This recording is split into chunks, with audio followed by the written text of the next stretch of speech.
رتل القرآن ترتيلا. بسم الله الحمد لله والصلاة والسلام على رسول الله وبعد. السلام عليكم ورحمة الله وبركاته. من دهاء نهاية عزيز اینک به توفیق الله سبحانه و تعالی در سلسله معرفی حروف و آموزش حرف در یک دقیقه امروز حرف دال را به معرفی میگیریم. حرف دال مخرجش زبان است، چنانچه که شما اینجا میبینین که من طرف اللسان مع اصول الثنايا العليا. حرف را باید اول مخرجش را بشناسیم. حرف دال نوک زبان و بیخ دندانهای ثنایای علیای دو دندان پیشروی وقتی که نوک زبان در بیخ دندان از داخل تصادم بکنه از این حرف دال نطق میشه. نقطه دوم که بعد از اینکه مخرج را شناختیم صفات حرف را بشناسیم. الجهر یعنی صدایش بلند است، هوا نداره. حرف مجهور است، صدایش بلند است اما هوا نداره. الشده شدید است، صدا قطع میشه و بعد از او باز قلقله میکنیم. استفال باریک است، باریک نطق میشه. انفتاح باریکتر. الاسمات اذلاق اسمات از ابحاث علم صرف است، در تجوید قدر دخیل نیست. کلمات رباعی عربی در اغلب باید یک حرف از حروف فر من لب که اذلاق است از او داشته باشه، اما اسمات که ضدش است و یک ذره ثقیل‌تر به خاطر که این حروف اذلاق از نوک زبان ادا میشه و لبها کلمه را آسان‌تر میشه نطقش. و صفت بعدیش که قلقله است، یعنی حرف شدید این قلقله است، شدت است. وقتی که استاد میشیم به شدت قطع میشه صدا قلقله که انفجار است، به خاطری که حرف قوی است. اگر قلقله صورت نگیره حرف معدوم میشه، شنیده نمیشه.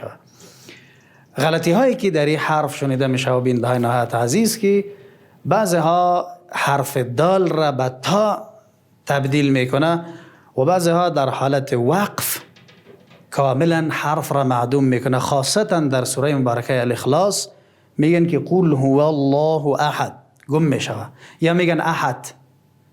اگر ما شدت حرف دال را مراعات بکنیم مشکل حل میشه، بعد از او انفجار صورت میگیره.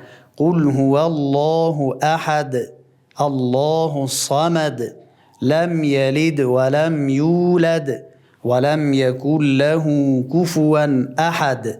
شنیدین حرف دال را که چگونه نطق میشه؟ د دو دی اد، د دو دی اد. و یکی از غلطی های شایعی که در سوره مبارکه فاتحه شنیده می شود کلمه مالک یوم الدین. اگر اینجا شدت حرف دال را مراعات نکردیم حرف دال به تا تبدیل میشه، مالک یوم الدین می شود، یعنی مالک روز انجیر. نمازک فاسد میشه. و این را عادی فکر نکنین، یعنی شدت حروف و صفاتش الله سبحانه و تعالی که حروف را ببینین که وعلم آدم الاسماء كلها. این حروف و این طبایعی که در حرف از شدت و رخوت این الله سبحانه و تعالی خلق کرده است. الرحمن علم القرآن را دی فکر نکنیم. اندکی در شدت حرف دال اگر کمی کردیم حرف دال به تا تبدیل می شود، نماز فاسد میشه، مالک یوم الدین میشه، روز جزا به روز انجیر تبدیل میشه. مثال هایی که در لوحه میبینی ودو لو تدهن فیدهنون، ببینی شدت را که چگونه در ابتدا چگونه نطق میشه وقتی که ساکن باشه. فی عمد ممدده، شما دیدین که شدت داشته باشه چگونه. و همچنان فساهم فکان من المدحضین، فقط شدت داشته باشه، قلقلش مو با باریک باشه، دا نشود. دا دو دی اد. ای بود معرفی حرف دال.